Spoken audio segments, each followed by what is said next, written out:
नमस्कार साथियों, सीईसी गुरुकुल व्याख्यान माला में आपका हार्दिक अभिनंदन। आज हम यशपाल रचित करवा का व्रत इस कहानी की समीक्षा करेंगे। यशपाल सामाजिक यथार्थ की कलात्मक अभिव्यक्ति करने वाले रचनाकार रहे। गद्य की सभी विधाओं में इन्होंने लेखन कार्य किया। कहानी, उपन्यास, निबंध, यात्रा वृतांत, संस्मरण आदि। परंतु कहानीकार और उपन्यासकार के रूप में ये अधिक परिचित रहे और स्वाधीनता आंदोलन में इन्होंने सक्रिय भाग लिया था। क्रांतिकारी दल के साथ जुड़े हुए थे। इनका अपना व्यक्तित्व भी क्रांतिकारी था और इन्हें जेल की सजा हुई और जेल में रहते हुए भी इन्होंने अनेक भाषाओं का अध्ययन किया, भाषाओं को सीखा, रूसी, इतालवी, चीनी आदि भाषाओं को। और साथ ही कहानी लेखन का प्रारंभ भी जेल में रहते हुए किया।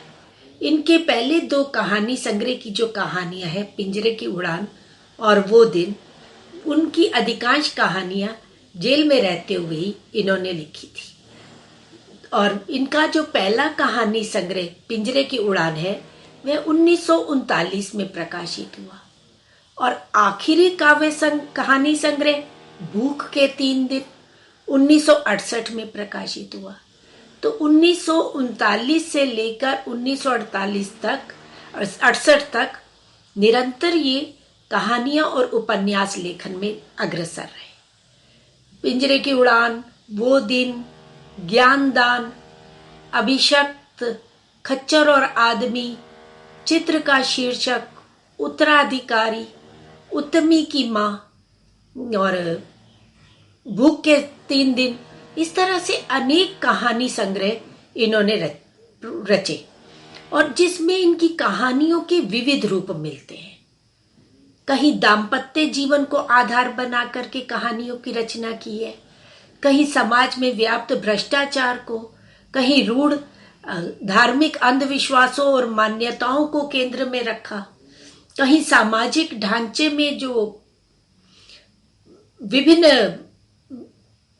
परिवर्तनों की आवश्यकता थी उनकी ओर संकेत किया और निम्न मध्य वर्ग को और मध्य वर्ग को विशेष रूप से केंद्र में रखते हुए उनकी समस्याओं को चित्रित किया।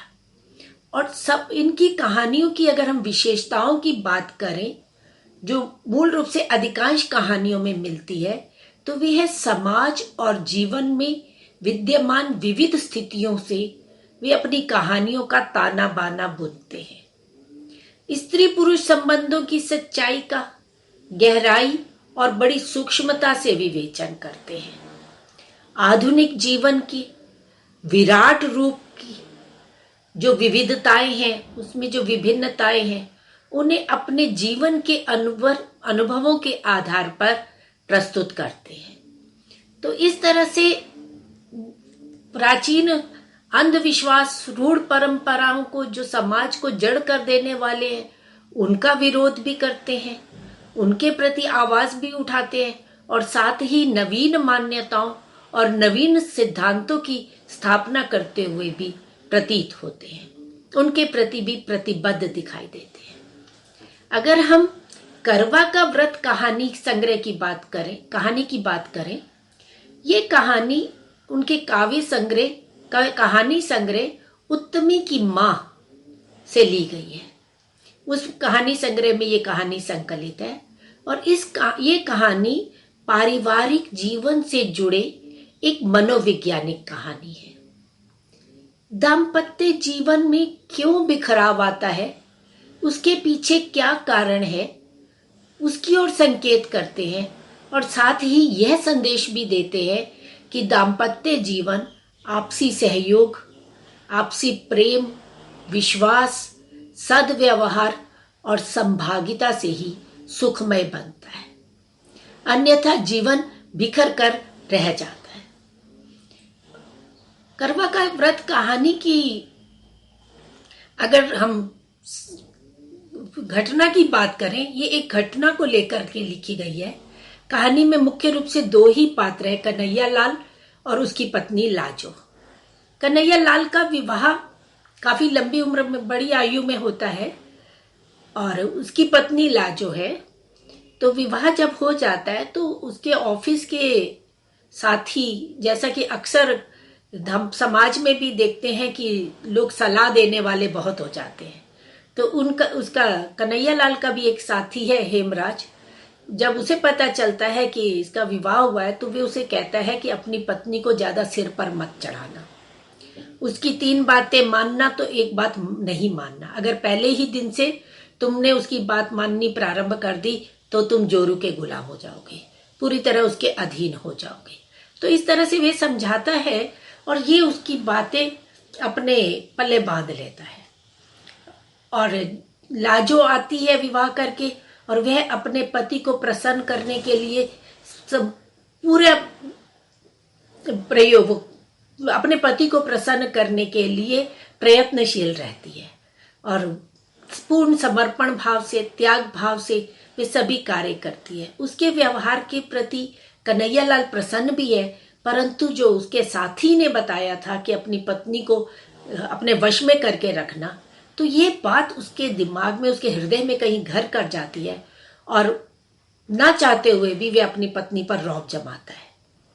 और बात बात पर उससे नाराज हो जाना या उसने जो भी मांगना तो उसको उल्टा जवाब दे देना या उसको मारना पीटना भी प्रारंभ कर देता है। और उसमें उसे लगता है कि ये मेरे वश में है, तो उसका चुप हो जाना, लाजो का मार सहन कर लेना या गालियां सहन कर लेना, उसे वे अपना पौरुष समझता है और बात बे बात पर उसका हाथ उठने लगता है। फिर करवा का व्रत आता है, करवा चौथ का व्रत, जो सभी स्त्रियां अपने पति की दीर्घायु के लिए और अगले जन्म में भी ये पति प्राप्त हो, इस कामना के साथ व्रत रखती हैं और प्रातःकाल में सर्गी करती हैं और दिन भर उपवास रखती हैं। तो लाजो भी रखती है उपवास। उपवास से पहले उसके मायके से जो रुपए आते हैं सर्गी के लिए, तो उसका पति सर्गी नहीं लेके आता, सर्गी का सामान नहीं लेकर के आता। और लाजो पूछती है तो वे उसको गाली देने लगता है, डांट देता है और लाजो बिना कुछ खाए सो जाती है और अगले दिन भी सर्गी नहीं की और सारा दिन भूखी रहती है।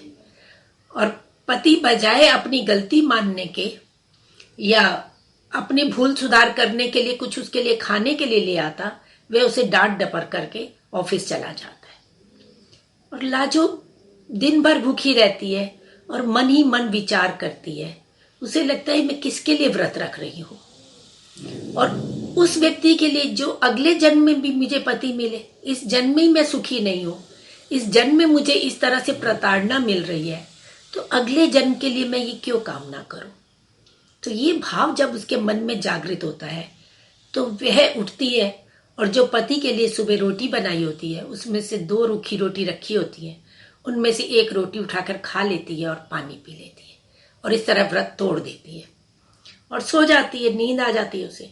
और पति जब शाम को वापस घर आता है और जब देखता है कि उसका मुंह अभी भी रूठी हुई है, तो उसको मनाने के बजाय वह उसे डांटने लगता है, फटकारने लगता है, यहाँ तक कि उसको थप्पड़ भी लगा देता है और मारने के लिए अपनी लात तक उठा देता है।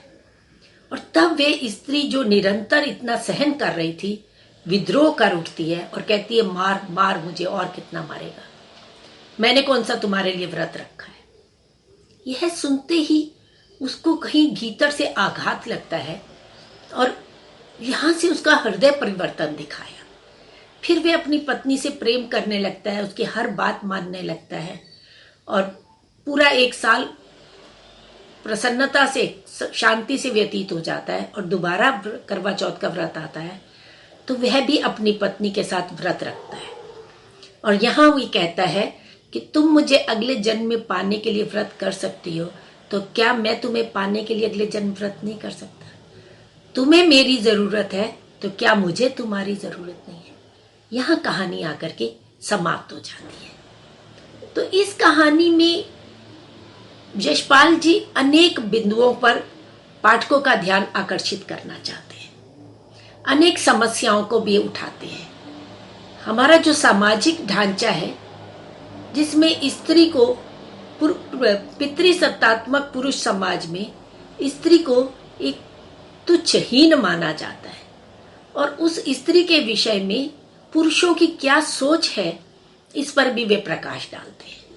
वे कहते हैं बहू, जब वो हेम सिंह कन्हैया लाल को पत्नी के आने पर विवाह करने के बाद समझाता है कि पत्नी के साथ कैसा व्यवहार करना, ये पुरुषों की एक सोच को द्योतित करता है। बहू को प्यार तो करना ही चाहिए, पर प्यार में उसे बिगाड़ देना या सिर चढ़ा लेना भी ठीक नहीं। औरत सरकश हो जाती है तो आदमी को उम्र भर जोरू का गुलाम ही बना रहना पड़ता है। उसकी जरूरत पूरी करो पर रखो अपने काबू में। मारपीट बुरी बात है, पर यह भी नहीं कि औरत को मर्द का डर ही ना रहे। डर उसे जरूर रहना चाहिए, मारे नहीं तो कम से कम गुर्रा तो जरूर दे। तो किस तरह से पुरुष जो है स्त्री को दबा कर रखे, उसे ये लगता है कि अगर वह स्त्री की बात मानेगा, पत्नी की बात मानेगा, तो वह उसके सिर पर चढ़ जाएगी, वह जोरू का गुलाम कहलाएगा। तो पत्नी को वश में करके रखना चाहिए, ये एक पुरुषों की सोच है। और पितृसत्तात्मक समाज में स्त्री सदैव पराधीनी रहती है। विवाह से पूर्व अपने पिता और भाई के संरक्षण में रहती है, विवाह के बाद अपने पति के, और फिर वृद्धावस्था में अपने पुत्र के संरक्षण में रहती है। उसे अपने अरमानों को पूरा करने का कभी अवसर ही नहीं प्राप्त होता, वो कर ही नहीं पाती, वे सदैव पराधीन ही रहती है। ये बात इस कहानी में भी आती है कि विवाह से पूर्व लाजो अपने अड़ोस पड़ोस की कन्याओं को देखती है तो उसके मन में भी कई इच्छाएं जागृत होती है, पर उसके भाई और पिता पुराने ख्यालात के थे और वह उसकी बात को नहीं मानते हैं। तो वे अपने मन को ये कह करके समझा लेती है, चलो कोई बात नहीं, विवाह के बाद मैं अपने पति से अपने अरमान पूरे करवा लूंगी। अगर वो मेरी बात नहीं मानेगा तो मैं रूठ जाऊंगी, वे मुझे मनाएगा तो मैं मान जाऊंगी। तो इस तरह से एक स्वप्न लेकर के एक कन्या जो है कि अपने विवाह से पूर्व जिन इच्छाओं को पूरा नहीं कर पाई, वे विवाह के बाद पूरा करेगी, परंतु विवाह के बाद भी उसका पति उसको एक संपत्ति मात्र समझता है, एक भोग्य वस्तु मात्र समझता है और उसे तुच्छ मानता है, उसकी बात मानता भी नहीं है। और फिर वे स्त्री क्या करे, वे पराधीनता को ही अपनी नियति मान लेती है। जब कन्हैया लाजो को बार बार प्रताड़ित करता है तो वे हार करके क्या कहती है, चलो किस्मत में यही है तो क्या हो सकता है कि विवाह से पूर्व भी मैं अपनी इच्छाएं पूरी नहीं कर पाई और विवाह के बाद भी मेरे साथ ऐसा ही हो रहा है, तो मेरी किस्मत ही यही है। तो वे अपनी इस दास्ता को, अपनी पराधीनता को अपनी किस्मत मान लेती है और वे कहती है, और फिर भी ये भी समर्पण भाव से युक्त है, त्याग भाव से युक्त है। पति चाहे उसे कितना भी प्रताड़ित करे, पर वे कहती है मेरा पति है, जैसा भी है मेरे लिए तो यही सब कुछ है, जैसा चाहता है वैसे ही मैं चलूं। तो इस तरह से पति की इच्छा को सर्वस्व मान लेने वाली एक आदर्श भारतीय नारी के रूप में लाजो वहां पर चित्रित की गई है। यशपाल एक और अपनी कहानी में स्त्री को पूर्ण त्याग और समर्पण की मूर्ति दिखाते हैं, एक शोषण का शिकार दिखाते हैं, और वहीं दूसरी ओर पुरुष जो है वे अपनी पत्नी को सिर्फ अपने इस्तेमाल की चीज समझता है और उसको इतना हेय तुच्छ मानता है।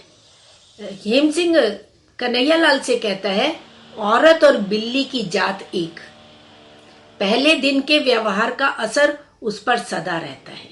तभी तो कहते हैं कि गुरबा बररोजे अव्वल कुश्तन, बिल्ली के आते ही पहले दिन हाथ लगा दे तो फिर रास्ता नहीं पकड़ती। तुम कहते हो पढ़ी लिखी है तो फिर और भी चौकस रहना चाहिए, पढ़ी लिखी यूं भी मिजाज दिखाती है। तो ये पुरुषों की एक सोच को दिखाया और लोक मान्यता को कि बिल्ली जब आती है और उसको पहले ही दिन हाथ दिखा दो तो वो फिर नहीं आती है। तो ऐसे ही स्त्री को भी उसके बराबर समझते हैं, पशु तुल्य मानते हैं कि पहले ही दिन अगर उसे अपने वश में कर लोगे तो फिर वह तुम्हारे वश में रहेगी, फिर वह आवाज नहीं उठाएगी।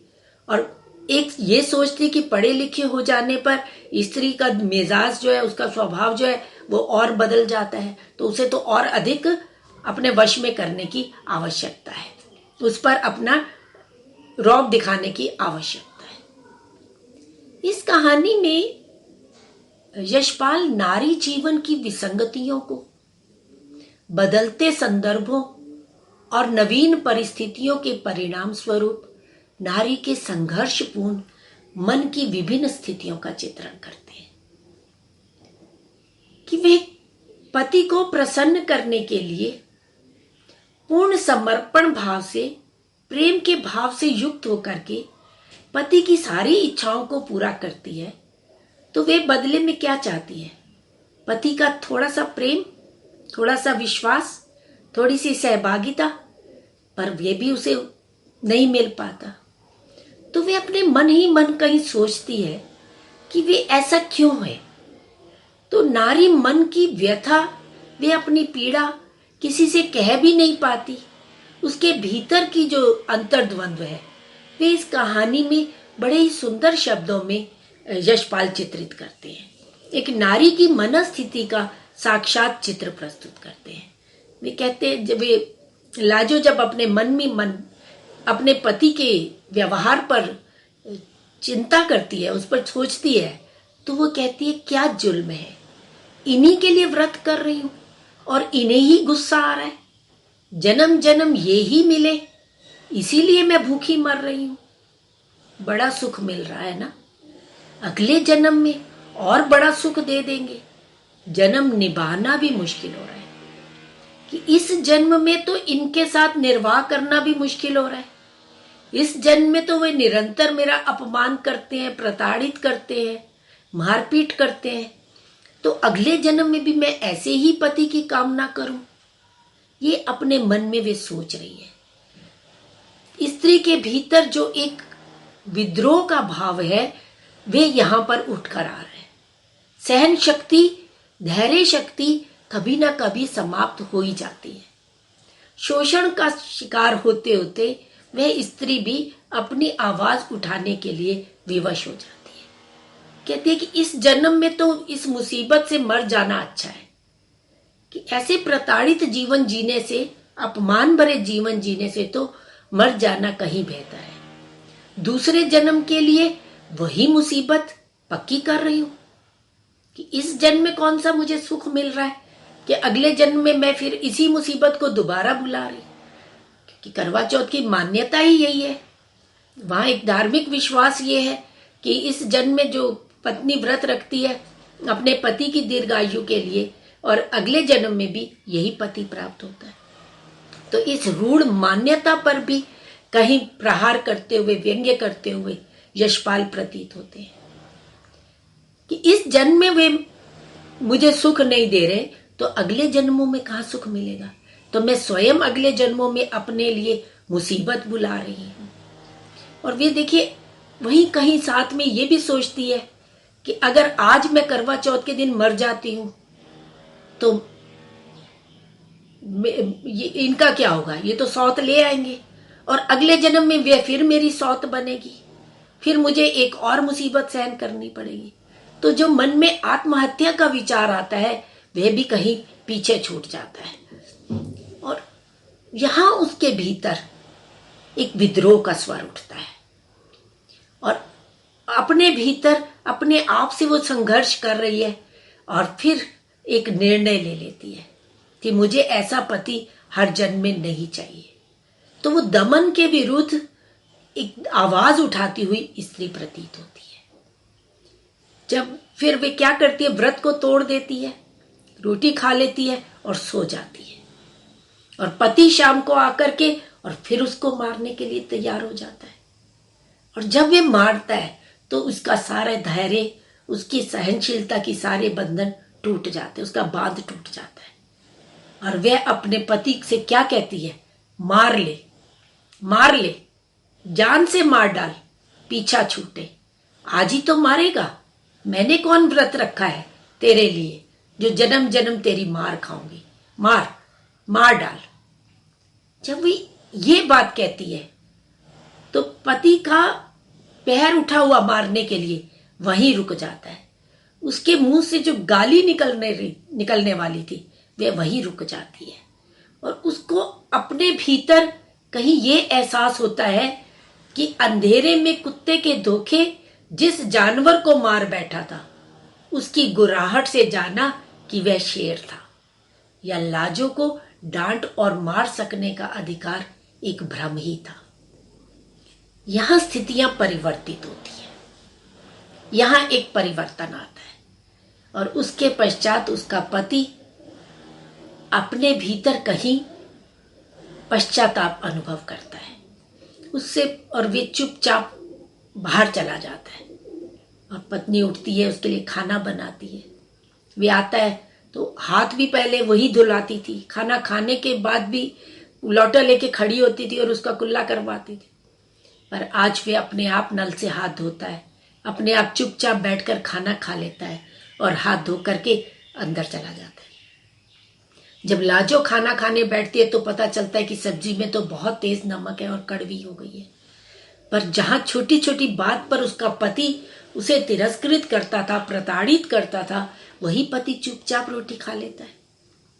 उसे लज्जा का अनुभव होता है कि उसने सब्जी में नमक टेस्ट कर दिया, क्योंकि मनस्थिति खराब थी, अशांत मन से बनाया था तो खाना कहाँ से अच्छा बनता। और फिर वे बिस्तर लगाने के लिए अंदर जाती है तो देखती है कि कन्हैया अपना बिस्तर अपने आप लगा रहा है, वह उसके साथ बिस्तर लगवाती है। यहाँ से उसमें परिवर्तन आता है और वह अब अपनी पत्नी का बहुत ध्यान रखने लगता है। उसे मलेरिया हो जाता है तो उसकी पूरी सेवा करता है, उसके लिए दूध लेके आना, सब्जी फल आदि सामान लेकर आना, उसकी दवाई करना, और इस तरह से अपनी पत्नी का बहुत ध्यान रखता है। पहले कहीं जब वे अपने आप अकेले में बैठ करके पुस्तकें पढ़ा करता था, अब कोई कहानी की पुस्तक लाता तो स्वयं पढ़ के अपनी पत्नी को सुनाता था। तो ये उसके हृदय में परिवर्तन होता है। अब वे अपनी पत्नी की ज्यादा चिंता करने लगता है और इस तरह से साल बीत जाता है और फिर वही व्रत आया। और व्रत जब देखता है कि एक ही थाली है तो वे अपनी पत्नी से पूछता है कि तुम्हारी थाली कहाँ है, तुम्हारा खाना कहाँ है। तो वो कहती मैंने व्रत रखा है। तो यहाँ ये कहता है कि मैं भी व्रत रखूंगा, तुम मुझे अगले जन्म में पाने के लिए व्रत रख सकती हो तो मैं क्यों नहीं रख सकता। तो इस तरह से वे व्रत रख के ऑफिस जाता है और लाजो प्रसन्नता से झूम उठती है, गर्व से वो फूली नहीं समाती है। तो कहानी के माध्यम से यशपाल एक ये संदेश भी देना चाहते हैं कि पुरुष और स्त्री परिवार की गाड़ी के दो पहिए हैं और दोनों बराबर चलेंगे तभी गृहस्थी रूपी गाड़ी चलेगी। और एक को छोटा और एक अपने आप को बड़ा समझे तो जीवन जो है अशांतिमय रहता है, घर में कभी भी सुख शांति नहीं रह सकती। तो पति और पत्नी दोनों को एक दूसरे के संभागी होना चाहिए, सहयोगी होना चाहिए। अगर पति अपनी पत्नी को एक केवल चीज मानेगा, वस्तु मानेगा और उसका शोषण करेगा तो दाम्पत्य जीवन कभी भी सुखी नहीं रह सकता। और स्त्रियों के विषय में भी वे ये संकेत करते हैं कि उनको भी अपने अधिकारों के प्रति सजग होना होगा। वो उनको भी भले ही सहन शक्ति स्त्री का गुण है, परंतु दमन के विरुद्ध, अन्याय के विरुद्ध उन्हें स्वयं उठना होगा, सजग सचेत होना होगा। और जब स्त्री स्वयं सचेत होगी, अपने अधिकारों के लिए आगे आएगी तो वे शोषण से मुक्त होगी। धार्मिक रूढ़ मान्यताओं का जो समाज को जड़ीभूत करती है, यशपाल उसका भी कहीं विरोध करते हुए दिखाई देते हैं। यहाँ एक नवीन सिद्धांत प्रतिपादित करते हैं कि केवल स्त्रियां ही पति को पाने के लिए, अगले जन्म में पाने के लिए व्रत क्यों रखें, पुरुष क्यों ना रखें। तो जैसे स्त्री अगले जन्म के लिए ऐसे पति की इच्छा करती है तो पति को भी तो वैसी ही पत्नी की आवश्यकता है, तो वे उसे भी व्रत रखना चाहिए। तो नवीन सिद्धांतों को, नवीन मान्यताओं को वे प्रस्तुत करते हैं। और यशपाल की जितनी भी कहानियां हैं उनमें घटना, रोचकता और उद्देश्य कथन तीनों साथ साथ चलते हैं। घटना के माध्यम से वह एक संदेश दे जाते हैं। समाज में जो अमानवीयता की स्थिति हो रही है, जो शोषण हो रहा है, उसके विरुद्ध आवाज उठाने की आवश्यकता है। जो शोषित वर्ग है उसको जगाने का, उसको जागृत करने का एक सफल प्रयास करते हुए दिखाई देते हैं। चाहे आप उनको फूलों का कुर्ता में देख लो, सच बोलने की भूल कविता कहानी देख लो, मकरील कहानी देख लो, पर्दा कहानी देख लीजिए।